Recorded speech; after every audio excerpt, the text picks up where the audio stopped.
Hello, hello! Dans cet épisode, on te parle consignes de sécurité. Charles est de nouveau revenu sur Comme du sirop pour nous parler de la vectorisation des consignes de sécurité. Il parle de son process et de sa démarche créative, mais également des étapes de vectorisation de chaque consigne. Et c'est une mince histoire.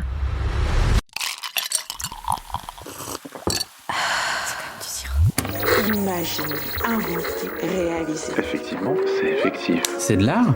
Du coup, Non, c'est du design. et toi, c'est comme du sirop. C'est de l'art et du design ? Plutôt des Non, c'est du sirop. des rêves et imaginer. Ah, alors c'est comme du sirop.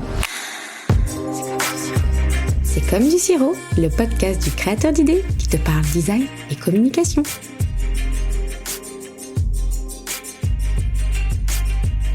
Hello, hello Charles, comment vas-tu? Je vais très bien. Super, je suis ravie de te revoir et de te recevoir sur Comme du sirop, le podcast qui parle design et communication. Aujourd'hui, j'aimerais que l'on parle en fait d'images vectorielles et de consignes de sécurité. En fait, depuis quelques temps, tu en as fait une spécialité. Je parle de la création d'images vectorielles pour dessiner des consignes de sécurité. Il me semble d'ailleurs que c'est un intérêt que tu as depuis tes études de design. Et moi, j'ai remarqué quand on se promène, quand on prend l'avion ou que nous sommes dans un transport en commun, tu jettes toujours un petit œil très attentionné et très intéressé aux fameuses consignes de sécurité. Et je sais que tu as un regard aiguisé. D'ailleurs, aujourd'hui, nous sommes sollicités, c'est devenu une spécialité et tu es venu pour ça, pour nous parler des étapes de création et de ta méthode de travail. Alors, j'aimerais que tu nous dises aujourd'hui, quels sont les steps quand tu te mets à créer des consignes de sécurité en vectoriel? Ok.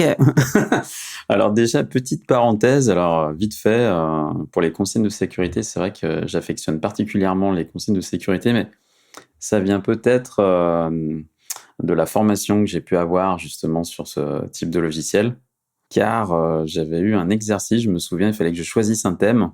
Le but était de redessiner très rapidement les consignes de sécurité d'après un modèle. Et j'avais choisi justement, tu l'as évoqué tout à l'heure, les consignes de sécurité, mais avion. J'avais fait étape par étape, donc j'avais adoré, quoi. Non, alors le premier step qui se voit pas, c'est ça, quoi. Alors les autres steps, pour en revenir au travail proprement dit, c'est vrai que c'est un petit peu les demandes qu'on a régulièrement. Généralement, en fait, tu étudies la prise de brief, tu étudies le contexte général de la demande.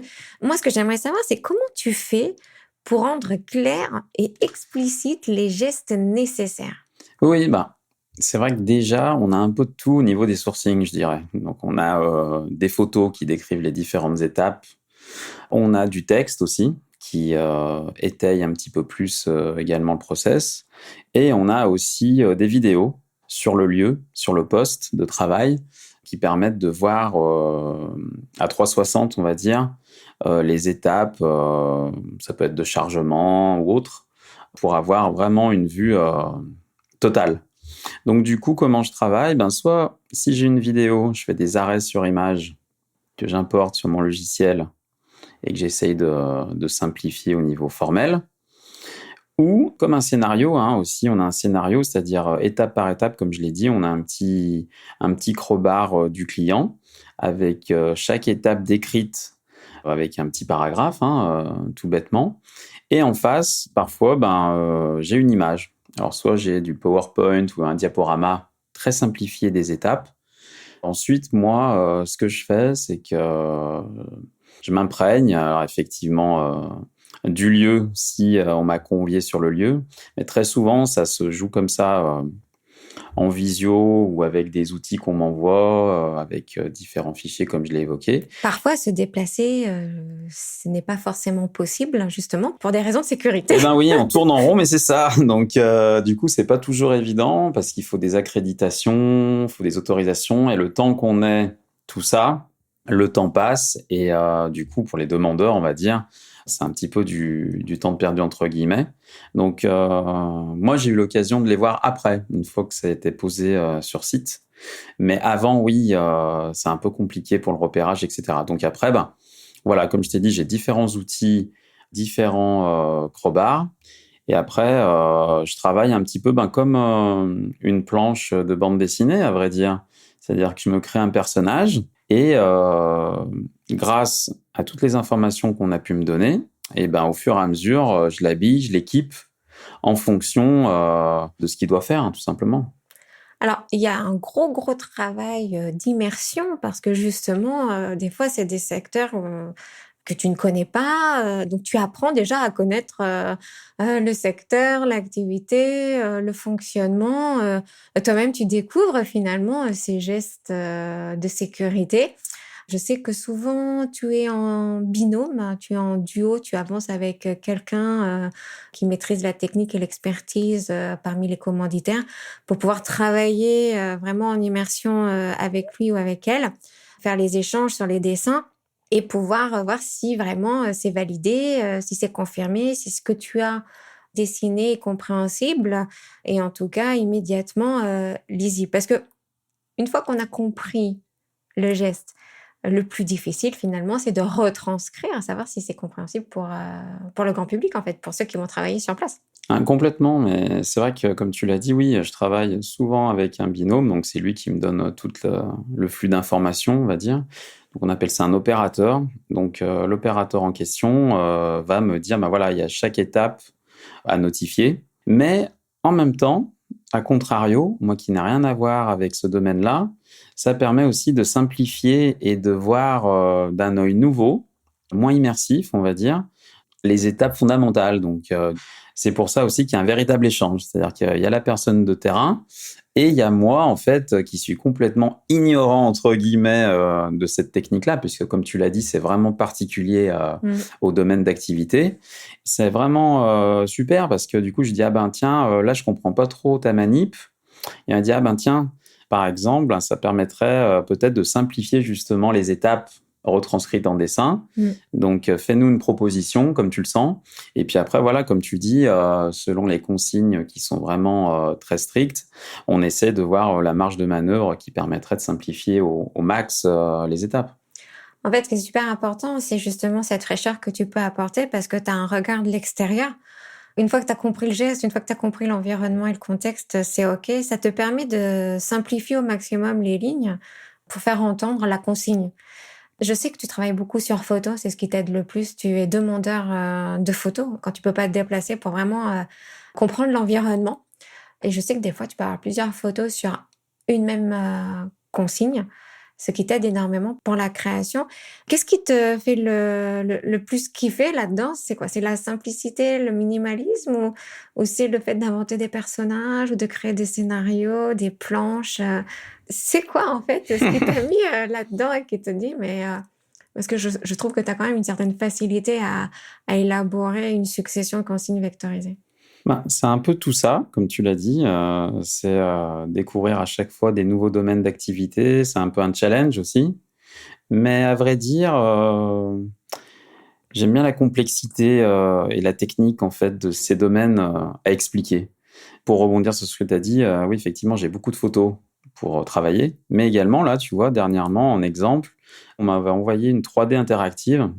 C'était super, il y avait un côté un peu immersif et du coup, je pouvais tourner autour de la zone à modéliser en 2D, on va dire. Et du coup, ça me permettait aussi de voir encore mieux les personnages et les étapes.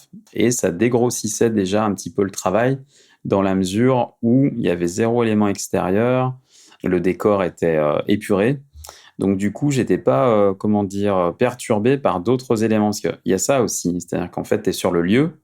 OK, il faut redessiner de manière stricte et épurer les étapes, mais il faut pas non plus trop dessiner des choses qui peuvent perturber la bonne lecture du process. Donc du coup, c'est vrai que là, on m'avait donné quelque chose déjà de bien épuré, de bien simplifié. Donc ça m'a un peu dégrossi le terrain, quoi. Alors, il y a ce premier step, où tu prends connaissance du contexte, de l'environnement. Le deuxième step où tu imagines un personnage. C'est souvent comme ça d'ailleurs? C'est souvent un personnage unique que tu imagines?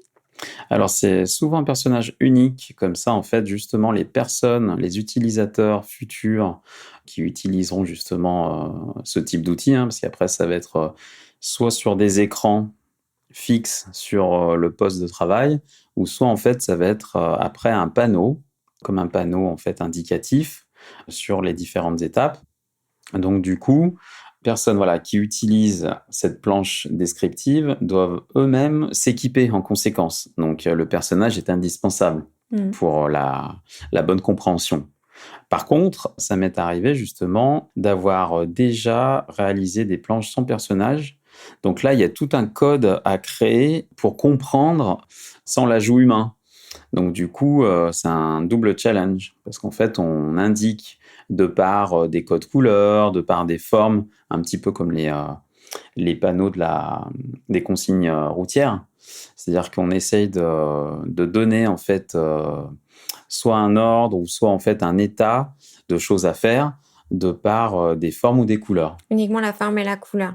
D'où l'intérêt vraiment d'avoir une association de lisibilité vraiment optimale. Alors du coup, tu crées ce personnage ou pas, et puis tu vas mettre en place un scénario aidé par les commanditaires. Une fois ce scénario mis au point, tu parlais de bande dessinée, j'aimais bien ce rapprochement. Tu crées une petite histoire. Oui, complètement. Et j'utilise certaines fois les mêmes codes, à savoir, par exemple, l'opérateur fait un geste avec tel ou tel outil. Donc, je vais faire une espèce de brisure, en fait, de césure dans la vignette en question. Et à côté, en fait, je vais faire un zoom. Donc, c'est vraiment exactement les mêmes codes que la bande dessinée pour attirer ou pas l'attention de tel ou tel opérateur sur le terrain. Quelle est la difficulté de réaliser ce genre de design? La difficulté? La difficulté, c'est que, comme tu l'as dit, mon binôme de terrain, on va l'appeler comme ça, l'opérateur en question, lui, en fait, il va se remettre à faire soit dans sa tête ou soit en réel avec ma planche d'essai, le prototype, on va dire, toutes les étapes pour voir justement, alors c'est ça la difficulté, de voir si j'ai zappé ou pas certaines étapes cruciales. Il va un peu pondérer, et puis moi, en fait, avec mon regard, comme je t'ai dit tout à l'heure, en fait, complètement extérieur, on va essayer, en fait, d'avoir la bonne recette pour avoir le bon scénario le plus fluide possible et le plus compréhensible, justement. Et ce qu'on n'a pas évoqué, c'est que la plupart du temps, ces planches, on ne fait pas du tout apparaître de texte. Donc, c'est vraiment le dessin, le langage. Et justement, pour rebondir là-dessus, il doit être reconnaissable par n'importe quelle personne. Je veux dire, en fait, les postes de travail côtoient plusieurs nationalités. Voilà, c'est vraiment simplifié dans le langage et dans le dessin. Donc, en fait, une double fonction, quoi, on va dire. En fait, toute personne qui chevauche la zone doit comprendre ce panneau pour appliquer les différentes étapes et les différentes consignes de sécurité. C'est protocolaire, en fait. C'est un protocole qui est assez lourd et qui peut prendre un petit peu de temps, mais c'est indispensable à la sécurité des personnes qui vont travailler dans la zone. Alors, c'est clair que c'est une sacrée difficulté de se faire comprendre uniquement par du dessin et par de la couleur, puisqu'il n'y a pas de texte, et que ça doit être multinational, puisque ça doit être compréhensible de quelqu'un qui parle français, italien, espagnol, allemand, suisse, etc., etc. Pour rebondir là-dessus, toi maintenant qui as l'habitude de travailler sur les consignes de sécurité, d'en dessiner et d'avoir affaire à différents interlocuteurs, est-ce que tu aurais un conseil à donner justement à des personnes qui voudraient mettre en place des consignes de sécurité? Est-ce que tu aurais un conseil? Oui, le petit truc en plus, c'est effectivement, je pense que c'est la base, c'est justement tous les intervenants, que ce soit en fait la personne qui va se servir de cet outil, la personne qui dirige ses équipes sur place ou en fait des effectifs extérieurs.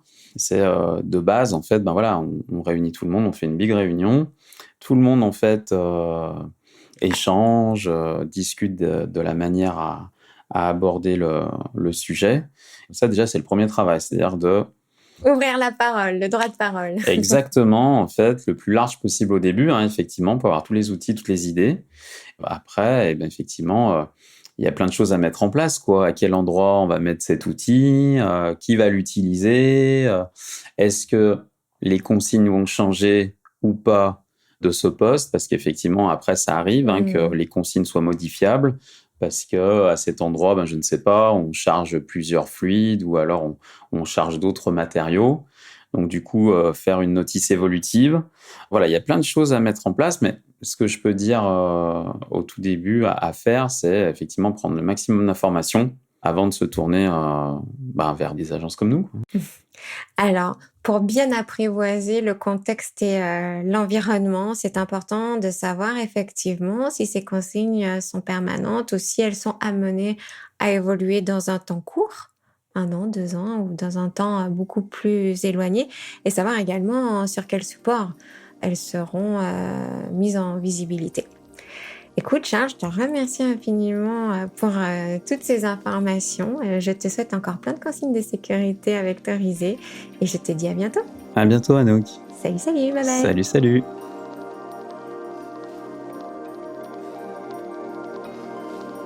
J'ai adoré partager cet épisode avec toi.